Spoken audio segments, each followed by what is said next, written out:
ছেলের চিকিৎসার খরচ জোগাতে এরই মধ্যে বিক্রি করেছেন গ্রামের জমি।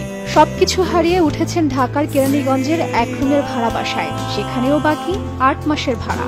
যুদ্ধরত অভাগা মা এক পর্যায়ে সিদ্ধান্ত নেন নিজের কিডনি দানের, কিন্তু ইচ্ছে থাকলেও এখানে সামর্থ্যের টানাপোড়েন। আমি ডাক্তার কলাকে বলছি আমার কিডনি পরীক্ষা করছি, হাসে আমার কিডনি ভালো আছে নাকি দেখ। তারা বলছে দিতে পারবে। আর আমি চাই যে আমার ছেলের আমি কিডনি দিলে আমার ছেলে যদি বাচ্চা থাকে তা আমার আর কোনো আফসোস নাই, আমার আর দুনিয়াতে আমি কিচ্ছু চাই না।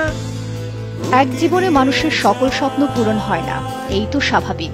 তাই বলে টাকার অঙ্কের কাছে হেরে যাবেন মা, এই কি তবে পৃথিবীর নিয়ম?